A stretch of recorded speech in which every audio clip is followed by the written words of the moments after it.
안녕하세요. 이제 오늘은 좀 날씨가 따뜻해져서 베란다로 장소를 옮겨봤습니다. 오늘 이제 출애굽기 4장인데요.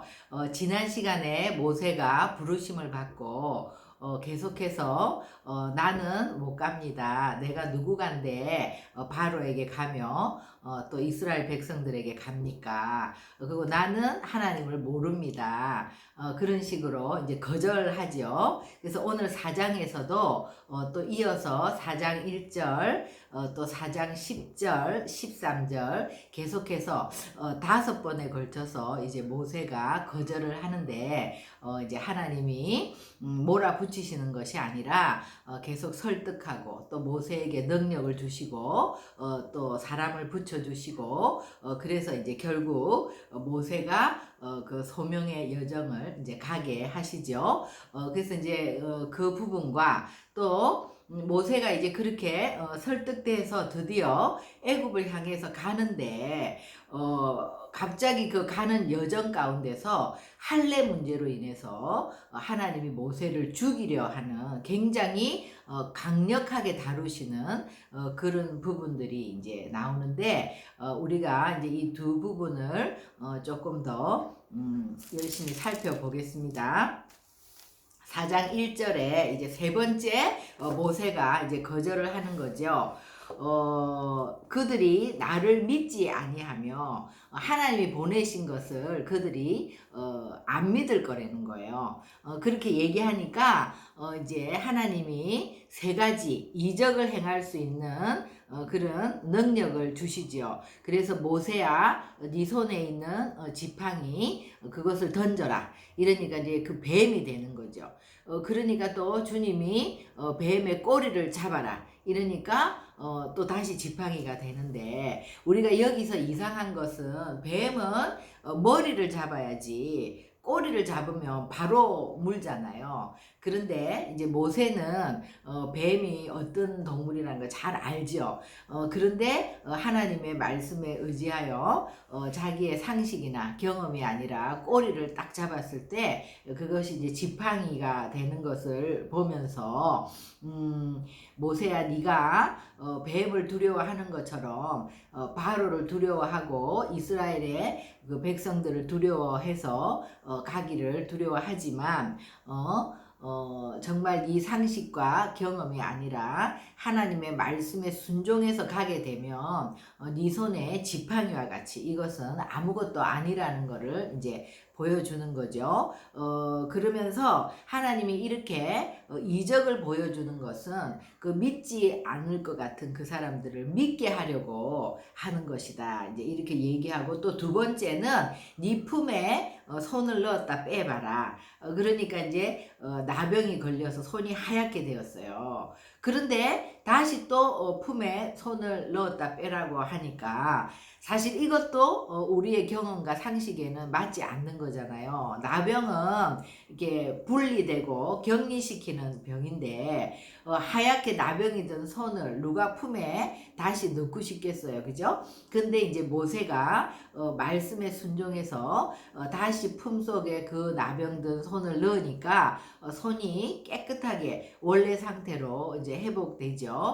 그러면서 이제 하나님의 말씀대로 이렇게 행할 때 정말 나병과 같이 하나님이 아니면 안 되는 그죠?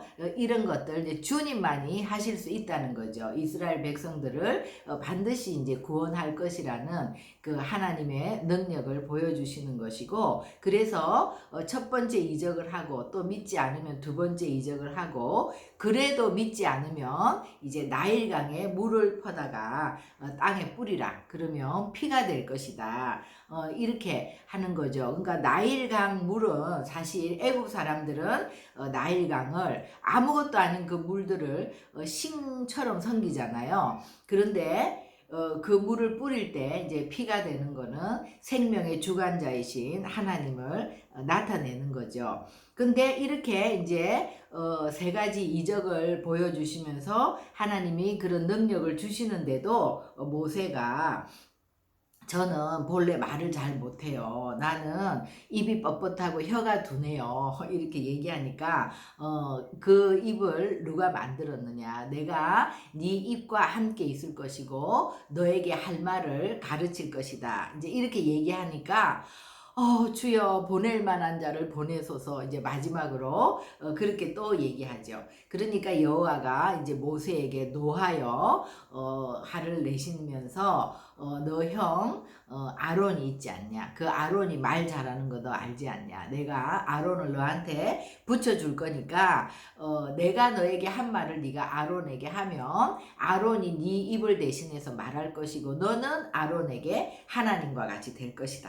이제 그러면서 이제 모세를 보내죠. 그래서 모세에게 이제 이 지팡이를 손에 잡고 이것으로 이적을 행할지니라. 그러니까 이제 앞으로 이 아무것도 아닌 양치던 지팡이가 이제 하나님의 손에 붙들려서 이런 놀라운 일을 행하는 지팡이가 되죠. 하나님이 우리가 굳이 이 지팡이가 아니라 그냥 말로써 이적을 행해도 되는데 이제 앞으로 보면 지팡이를 가지고 홍해를 가르고 지팡이를 또 쳐서 반석에 물을 나게 하고 이 지팡이를 메타포로 쓰지 않습니까? 이제 그것은 정말 이 지팡이를 통해서 이적을 행할 때마다 아무것도 아닌 내가 하나님의 손에 붙들려 있다는 것을 계속해서 이제 상기시켜 주시는 거죠.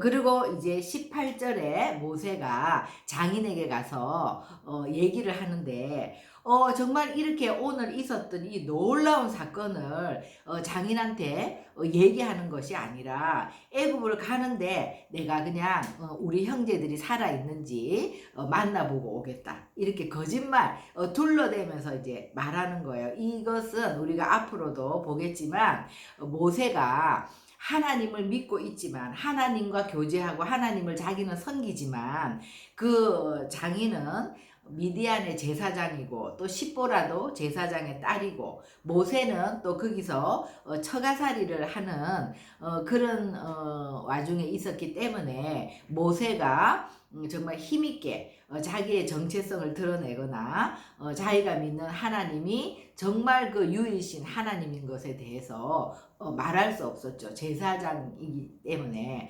그러니까 자기의 정체성을 명확히 드러내지 못하고 그렇게 살고 있다가 갑자기 이렇게 이스라엘 백성을 구원해내는 영적인 지도자로 자기가 부름을 받아서 떠난다고 하면 장인이 그런 것을 또 이상하게 생각하고 정말 믿지 않을 것 같고 그런 여러 가지 복잡한 것들을 생각해서 그냥 내가 형제들이 살아있는지 보고 오겠다. 잘 있는지. 그러니까 또 이들로도 40년 동안 한 번도 가지 않았던 애굽에 가족들을 보러 간다고 할 때 아무 이견을 내지 않고 평안히 가라고 또 얘기하고 그리고 또 이제 여호와가 이 미디안에서 모세에게 얘기할 때 네 목숨을 노리던 자들이 다 죽었다. 이제는 아무 걸림돌이 없으니까 네가 평안한 마음으로 가도 된다. 이제 이렇게 얘기를 해줬죠.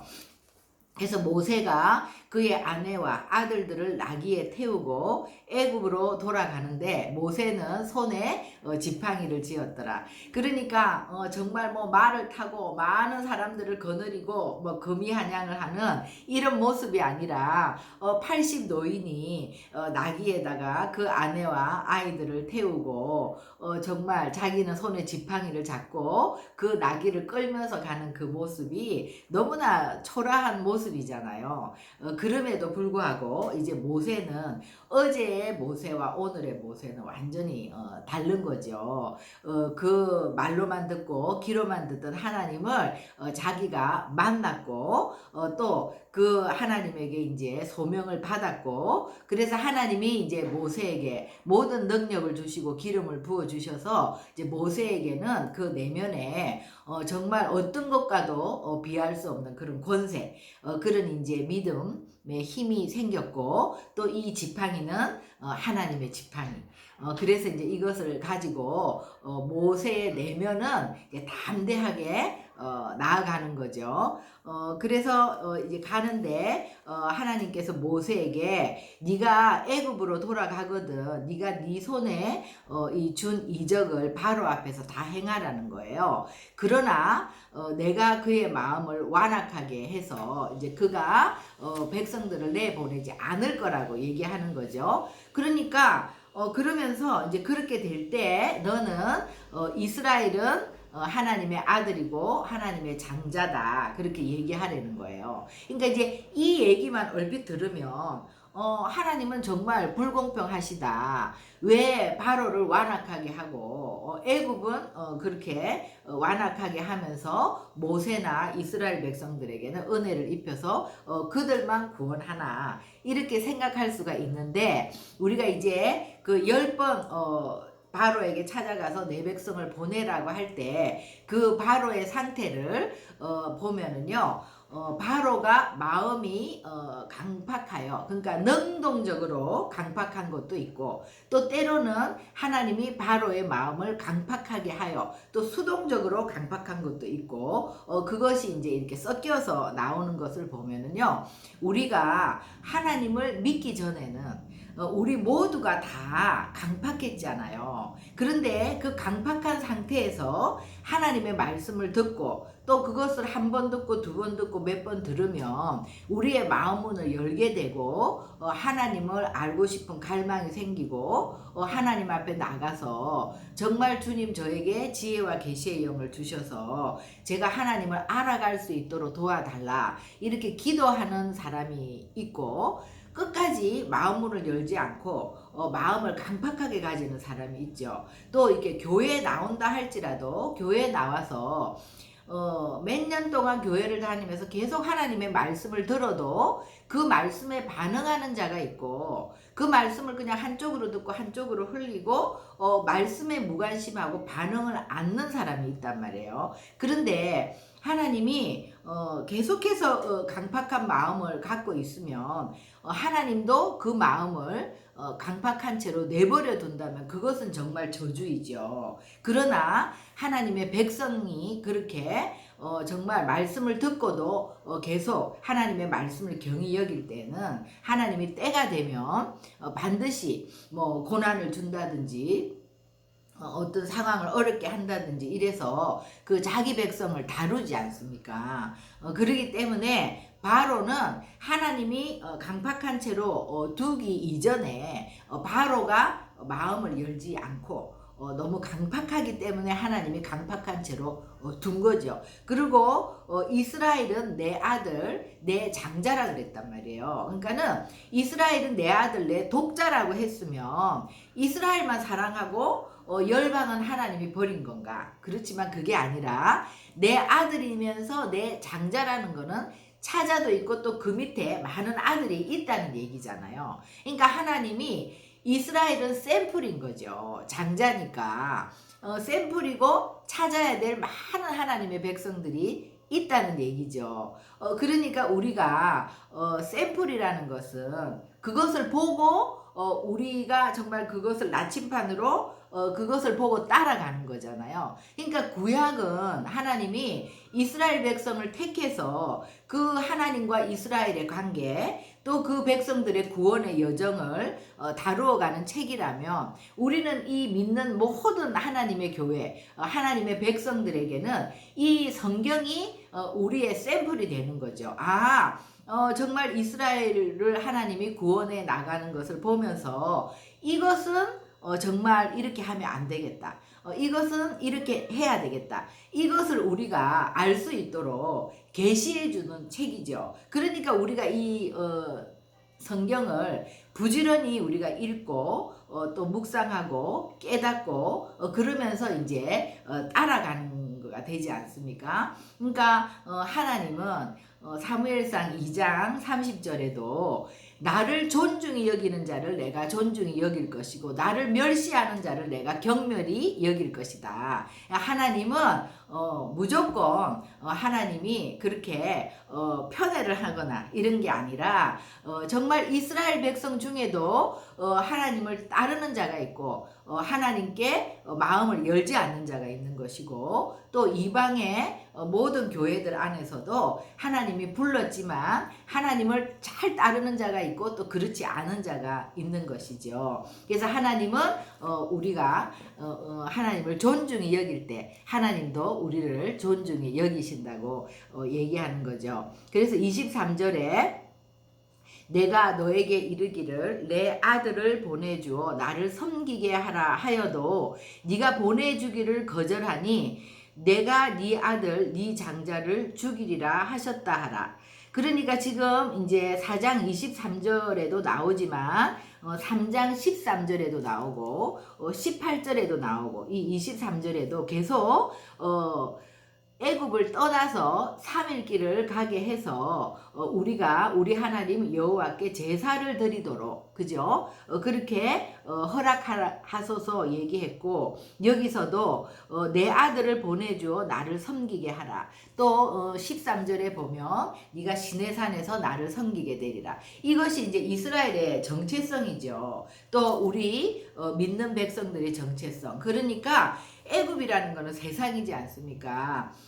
세상을 떠나서 3일 길을 강야로 간다는 것은 3일이라는 것은 이제 완전한 수인데, 세상 속에 살지만 세상을 떠나서 완전히 구별되어 하나님을 섬기라. 하나님께 제사하라. 하나님을 예배하는 거죠. 그러니까 믿는 하나님의 백성들은 세상 가운데 있어도 세상과 구별되어서 우리가 맨 먼저 해야 될 일은 하나님을 예배하는 거죠. 예배자, 그죠? 그것이 믿는 사람의 정체성이죠. 우리는 하나님이 우리를 예배자로 부르셨다. 왜냐? 하나님과 우리는 하나님이 우리를 인도하시는, 하나님이 우리의 주인이시기 때문에 우리가 하나님께 예배하면서 계속해서 내가 주인된 삶에서 하나님이 주인되어서 나를 이끌고 가는 그 인도하는 그 발걸음을 따라가는 거지 않습니까? 그러니까 이스라엘 백성에 있어서는 이 예배가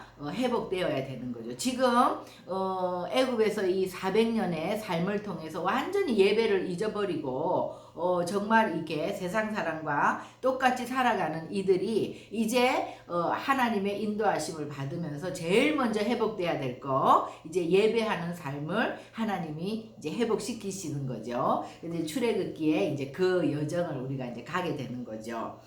그런데 모세가 그래서 그렇게 보내면 내 말을 듣고 그렇게 보내라. 근데 그렇게 하지 않기 때문에 내가 네 장자를 다 죽인다. 이 말은 바로가 마음을 열고 하나님의 말씀대로 했으면 10가지 재앙을 받지도 않았을 것이고 애굽의 장자가 다 죽는 그런 일이 없었을 텐데 끝까지 마음을 완악하게 해서 그 많은 재앙을 받으면서 애굽이 초토화되었고 이스라엘 백성들이 출애굽할 때는 정말 그 모든 애굽의 장자들이 죽는 그런 일이 이제 벌어졌지 않습니까? 24절 모세가 길을 가다가 숙소에 있을 때에 여호와께서 그를 만나사 그를 죽이려 하신지라.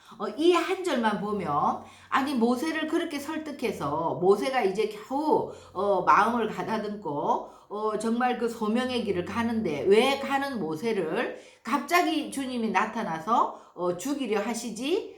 이렇게 우리가 놀라는데 25절, 26절을 읽어보면 이제 이게 무슨 말씀인지 확실히 알 수 있는 거죠. 십보라가 돌칼을 가져다가 그의 아들의 포피를 베어 그의 발에 갖다 대며 이르되 당신은 참으로 내게 피난편이로다 하니 여호와께서 그를 놓아주시니라. 그때에 십보라가 피난편이라 함은 할례 때문이었더라. 그러니까 이게 이제 여기서 지금 아들들이 아니라 아들이거든요. 그러니까 모세에게 있어서 이스라엘 백성에게 있어서 할례는 너무 중요한 그 언약 자손이라는 표징이잖아요. 그렇기 때문에 모세도 3개월 만에 갈대 상자에 넣어서 나일강에 보낼 때 모세를 할례를 했죠. 그렇기 때문에 모세에게 있어서 이 할례라는 것은 너무나 중요한 것이고 아들 게르솜을 낳았을 때는 아마 8일 만에 할례를 한 것 같아요.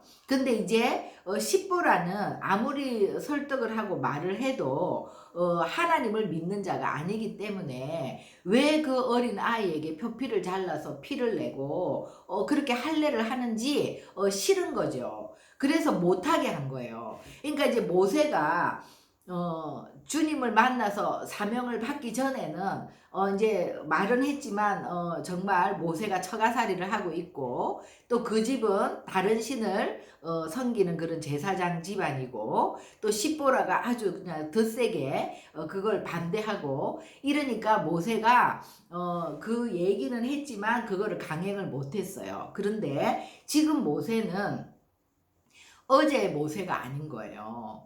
정말 그 바울이 다메섹에서 주님을 만나고 완전히 변화되어서 이제 이전 것은 지나갔고 완전히 새 것이 되지 않습니까? 그것처럼 모세도 이제 평범한 하나님의 백성이 아니라 지금 애굽에 들어가는 이유는 정말 자기 민족 그 이스라엘을 원래의 모습대로 정말 하나님을 예배하는 그 원래의 모습대로 회복시키기 위해서 영적인 지도자로서 지금 포지션이 완전히 바뀌어서 떠나고 있는데 자기 아들의 할례도 제대로 시키지 못하고 간다면 그 포지션에 맞지 않는 거죠. 그러니까 이제는 모세가 하나님이 주신 권세가 있잖아요. 그리고 이제는 영적인 지도자로서 아내가 뭐라고 하든 장인이 뭐라고 하든 내 가정 안에 하나님의 율례와 법도를 지키는 이 문제에 있어서는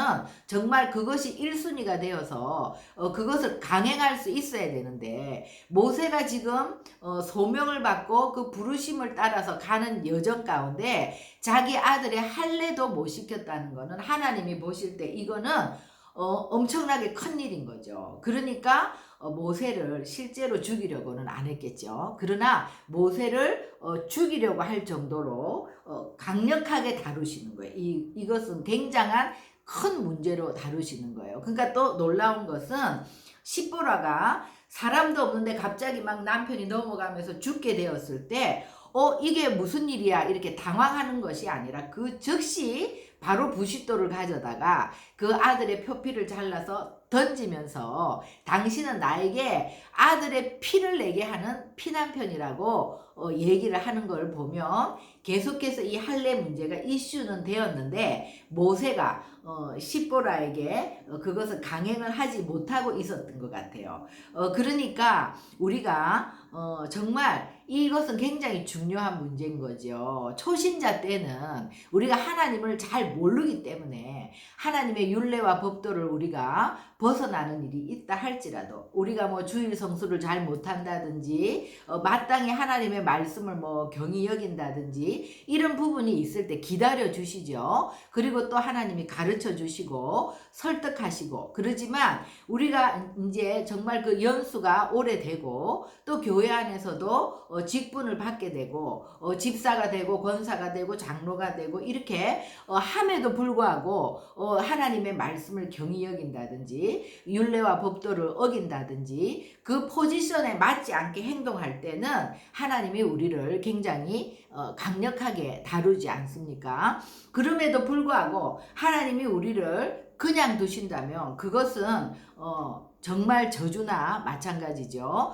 바로의 마음이 강팍할 때 하나님이 그냥 강팍한 채로 두는 그것은 무서운 저주이지만 하나님의 백성이라면 반드시 우리가 해야 할 일을 하지 못했을 때 하나님은 어떻게 하서라도 자기 백성, 자기의 자녀들이 그 하나님의 수준에 가기까지 우리를 다루시고 우리를 깨뜨리시고 그래서 그 하나님이 이끌고 가시는 거죠. 그래서 오늘 이제 이 모세의 과거의 삶이 어떠했으며 이제부터 하나님이 모세를 어떻게 대우하시고 다루시는지. 그래서 우리가 레위기에 보면 똑같은 속죄제도 대제사장과 제사장과 또 족장과 평민이 드리는 속죄제가 다 다르지 않습니까? 그렇기 때문에 책임이 무거워지는 것만큼 하나님이 우리에게 또 그 책임을 강력하게 묻게 되고,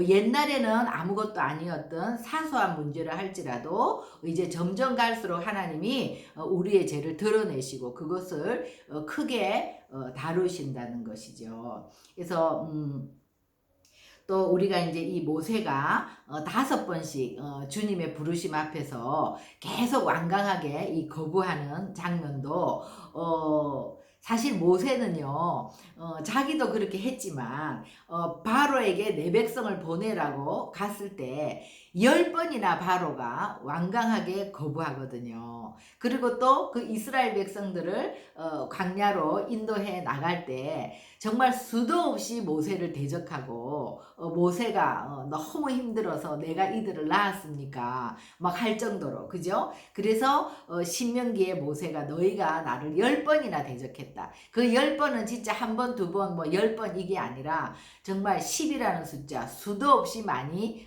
대적했다. 이러면서 그 가정 속에서 모세가 정말 항상 하나님 앞에 엎드려 기도함으로 이 사람 모세는 온유가 이 땅에서 가장 승한 자라고 하나님이 칭찬하시는 완전히 온유하고 겸손한 자로 바뀌었죠.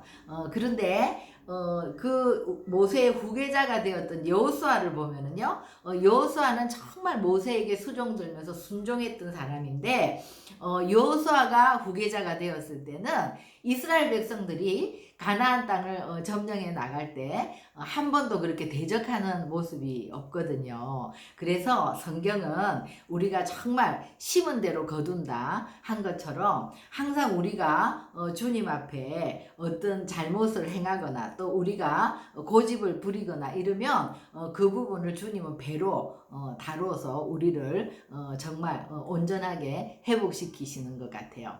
그래서 우리가 이런 말씀을 보면서 우리가 정말 그 순종해야 되는, 하나님을 경외하는 마음을 갖고 뭔지 몰라도 주님이 말씀하시면 우리가 그것을 감사함으로 받고 그 말씀 가운데 순종해야 되는데, 그러기 위해서는 우리가 예배자의 삶을 살아야만, 하나님 앞에 기도해야만 주님에게 그런 은혜를 받을 수가 있지 않습니까? 우리 기도하시겠습니다.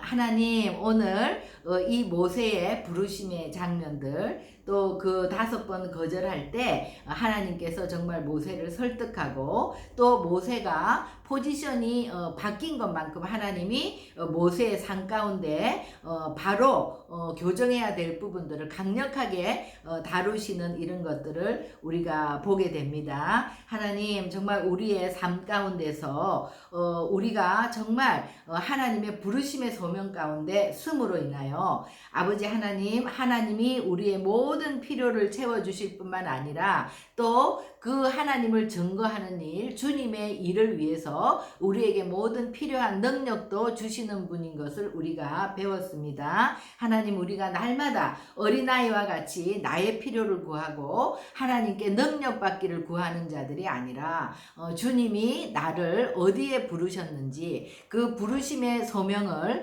깨닫게 하시고 하나님 앞에 쓰임받는 자들이 될 수 있도록 우리의 삶을 인도하여 주시옵소서. 감사드리며 예수님의 이름으로 기도합니다. 아멘. 네.